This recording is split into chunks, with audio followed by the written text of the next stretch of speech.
Hello my dear friends, कैसे हो आप लोग। आई होप आप सभी बहुत ही अच्छे होंगे।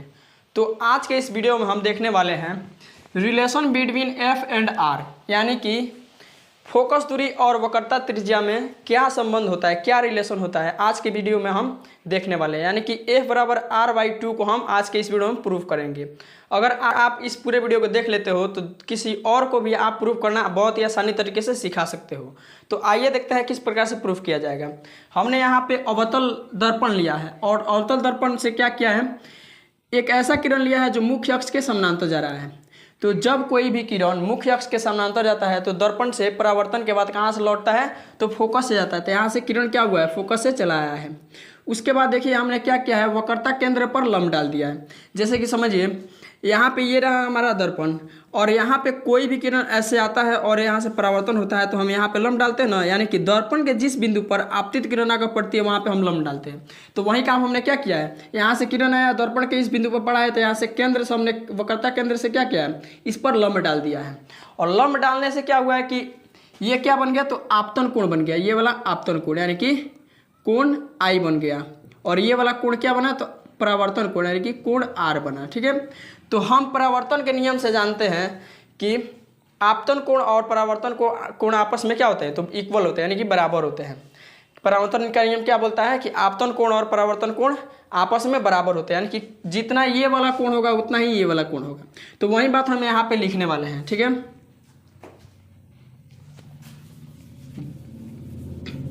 तो वही बात हम यहाँ पे लिखेंगे कि कोण ए बी सी इक्वल होगा किसके, तो कोण सी बी एफ के।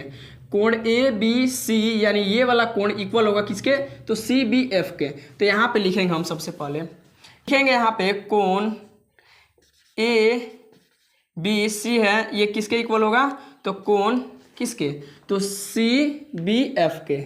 सी बी एफ के, सी बी एफ के कैसे इक्वल होगा, तो इसका रीजन क्या देंगे हम, तो इसका रीजन देंगे ये क्या है, तो परावर्तन के नियम से इक्वल होगा। परावर्तन के नियम से, परावर्तन के नियम से, परावर्तन के नियम से क्या होगा, ये इक्वल होगा। और इसको मान लेंगे इक्वेशन 1 यानी कि समीकरण 1 मान लेंगे। ठीक है, आगे देखिए यहाँ पे एक आपको कॉन्सेप्ट समझना होगा। जैसे कि दो समानांतर रेखा जा रही है, ऐसे दो समानांतर रेखा जा रही है, इसको एक तिर्यक रेखा ऐसे कट करेगा, यानी कि तीसरा रेखा कट करता है तो ये वाला जो कोण होता है ना, ये वाला कोण ये इसके बराबर होता है। कैसे, तो ये दोनों अंतः एकांतर कोण होते हैं, यानी कि एकांतर कोण से ये क्या होता है, तो इक्वल होते हैं। वही बात यहाँ पे देखिए आप कि यहाँ पे एक ये वाला समानांतर रेखा जा रहा है, एक ये वाला समानांतर रेखा जा रहा है और इन दोनों रेखाओं को ये वाला तिर्यक रेखा कट कर रहा है। तो इसका अंतः कोण क्या होगा, अंतः एकांतर कोण बराबर होगा, यानी कि ये वाला एंगल जो होगा इस वाले एंगल के बराबर होगा। ये वाला जो एंगल दिख रहा है ये वाला इसके बराबर होगा। ठीक है, तो ये किससे बराबर हुआ, तो एकांतर कोण से बराबर हुआ। तो यहाँ पे लिखेंगे हम कोण,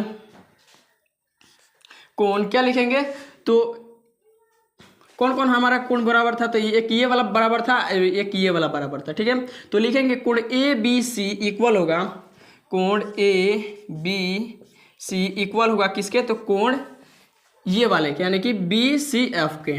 बी सी एफ के इक्वल होगा, बी सी एफ के।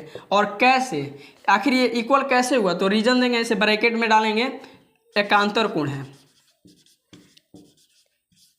एकांतर कोण से ये क्या होगा, तो बराबर होगा। इसको हम नाम देंगे समीकरण 2 यानी कि इक्वेशन 2 नाम देंगे। अब हमें क्या करना है, समीकरण 1 और 2 से चलना है। ठीक है, देखना है यहाँ पे आपको दिखाई दे रहा होगा समीकरण 1 के बाएं साइड जितना है यानी कि कोण ए बी सी है और समीकरण 2 के बाएं साइड भी कोण ए बी सी डी है, ए बी सी है। तो यहाँ पे दोनों समीकरण के बाएं साइड बराबर है तो इसका दायां साइड भी क्या होगा, बराबर होगा। समीकरण 1 और समीकरण 2 के बाएं साइड बराबर है तो इसका दायां साइड भी क्या होगा, बराबर होगा। ठीक है, तो वही बात यहाँ पे लिखने वाले हैं। अगर यहाँ पे लिख देंगे कोण सी बी एफ इक्वल होगा किसके, तो इस वाले के, कोण बी सी एफ के इक्वल होगा। क्यों इक्वल होगा, क्योंकि समीकरण 1 और 2 का बायां साइड बराबर है इसलिए इसका दायां साइड भी बराबर होगा। ठीक है, तो यहाँ तक हमने सॉल्व कर लिया। आगे देखिए इसमें क्या करना है, यहाँ पे आपको दिखाई दे रहा होगा ये जो कोण है इसके बराबर है और ये कोण इसके बराबर था, तो इसलिए ये कोण और ये कोण आपस में बराबर हो जाएंगे। ठीक है, तो यहाँ पे आप देख रहे होंगे ये एक त्रिभुज का निर्माण कर रहा है, त्रिभुज का निर्माण हो रहा है। ठीक है, और इसमें क्या है, ये वाला एंगल इस वाले एंगल के बराबर है। तो जब किसी भी त्रिभुज का दो एंगल बराबर हो तो उस एंगल के आमने सामने की भुजाएं क्या होती है, तो बराबर होती है। अगर किसी त्रिभुज का दो एंगल बराबर हो तो उन दोनों त्रिभुज के एंगल के आमने सामने की भुजाएं क्या होती है, बराबर होती है। यानी कि इस वाले कोण का आमने सामने की भुजा ये वाला है, ये किसके बराबर होगा, तो इस वाले कोण के एंगल के, यानी कि इसके बराबर होगा। ठीक है, तो हमें यही बात लिखना है। अगर किसी त्रिभुज का दो भुजा बराबर हो जाए तो वह दोनों त्रिभुज क्या कहलाता है, तो समद्विबाहु त्रिभुज कहलाता है। तो हम लिखेंगे यहाँ पे भुजा बी एफ बराबर में सी एफ, यानी ये वाला और ये वाला भुजा क्या होगा, बराबर होगा। यानी कि भुजा बी एफ और बराबर में क्या होगा, तो सी एफ होगा। बी एफ बराबर सी एफ हो जाएगा, बराबर सी एफ हो जाएगा। इसको समीकरण 3 नाम दे देंगे, ऐसे इक्वेशन 3 कर देंगे। ठीक है, आगे देखिए क्या करना है। यहाँ पे देखिए हमने तो ये दोनों भुजा को बराबर कर लिया। अब आपको एक चीज़ देखना होगा, ये बी पॉइंट और पी पॉइंट जो है ना, यहाँ पे भले ही दूर दूर दिख रहा है लेकिन ये बहुत ही पास है। अगर हम इस वाले लाइन को क्या करें, ऐसे बढ़ाते जाए, ऐसे बढ़ाते जाए, बढ़ाते जाए, ऐसे बढ़ाते जाए ऐसे, तो एक समय ऐसा आएगा कि ये वाला जो लाइन दिख रहा है ना, इस पी एफ पर चला आएगा। ठीक है, तो इससे क्या हमें आभास होता है कि ये दोनों क्या हैं, P और B बहुत ज़्यादा नज़दीक होने के कारण क्या है, तो बराबर है। जैसे कि यहाँ पे F है और ये वाला लाइन ये PF हो गया। ठीक है, यहाँ पे F है और ये वाला लाइन कुछ इस प्रकार से इसके जस्ट पास ही में है, B है। ठीक है, तो ये दोनों क्या दिख रहे हैं, तो बराबर दिख रहे हैं एक दूसरे के। इसलिए लिखेंगे यहाँ पे बिंदु B P के बहुत निकट है, बहुत निकट है। बिंदु B है जो है P के बहुत ज़्यादा निकट है, इसलिए क्या हो जाएगा, इसलिए हो जाएगा हमारा BF इक्वल हो जाएगा किसके, तो PF के। BF किसके इक्वल होगा, तो PF के। तो यहाँ पे लिखेंगे BF इक्वल होगा PF के। ठीक है, और इसलिए यहाँ पे दे देना है।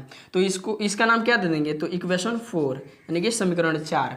अब देखिए यहाँ पे हमें क्या करना है, समीकरण 3 और 4 को देखना है। समीकरण 3 में देखिएगा आपको दिखाई दे रहा होगा ये वाला BF लेफ्ट साइड में है और समीकरण 4 के भी बाएं साइड में क्या है, तो BF है।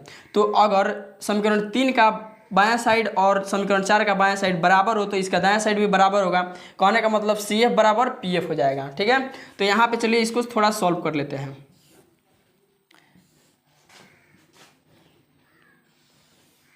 यहाँ पे क्या लिख देंगे हम, तो CF बराबर में क्या हो जाएगा, PF। CF बराबर में PF हो जाएगा, CF बराबर में क्या हो जाएगा, तो PF हो जाएगा। अब हम यहाँ से सिद्ध करने वाले हैं F बराबर R/2 को। ठीक है, तो यहाँ से देखिए आपको दिखाई दे रहा होगा, अगर हम CP को यानी कि CP को लिखने जाएं तो किस प्रकार से लिख सकते हैं, तो ये दो भागों में बटा हुआ है। ये जो पॉइंट F है ना, इसको दो भागों में डिवाइड कर रहा है। तो अगर CP को हम लिखने जाएं तो कैसे लिख सकते हैं, तो CF प्लस में PF, CF अब प्लस में PF बराबर क्या हो जाएगा, तो CP हो जाएगा। CF और प्लस देंगे और PF लिखेंगे और बराबर में क्या हो जाएगा, तो CP। ये वाले डिस्टेंस को हम दो भागों में तोड़ देंगे। ठीक है, तो यहाँ पे क्या लिखेंगे, CF और प्लस PF किसके इक्वल होगा, तो CP के इक्वल होगा, यानी कि इस पूरे के इक्वल होगा। ये वाला डिस्टेंस जोड़ेंगे तो क्या होगा, ये वाला डिस्टेंस के समान होगा। तो वही वाला यहाँ पे बात लिख दिया।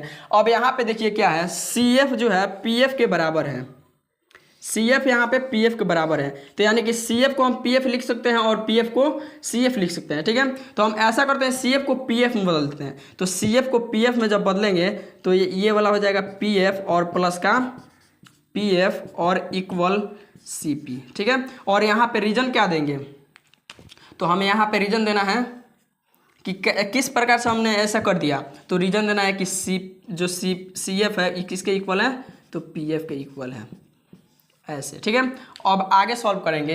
ये दोनों जुड़ के क्या हो जाएगा, 2PF हो जाएगा, 2PF और ये CP होगा। और 2PF जो है 2 और PF क्या है हमारा, तो दर्पण से फोकस के बीच की दूरी यानी कि फोकस दूरी है।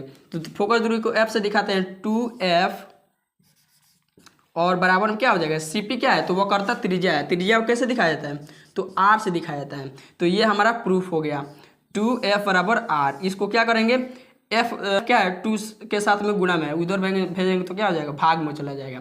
यानी कि F बराबर क्या हो जाएगा, R/2। तो हमने इस प्रकार से F बराबर R/2 यानी कि वक्रता त्रिज्या और फोकस दूरी के बीच के संबंध को यहाँ पे हमने देख लिया। अगर वीडियो अच्छा लगा हो तो वीडियो को लाइक कीजिएगा और चैनल को भी सब्सक्राइब कर लीजिएगा और दोस्तों के पास शेयर करना ना भूलिएगा। तो चलिए अगले वीडियो में मिलते हैं, तब तक के लिए जय हिंद।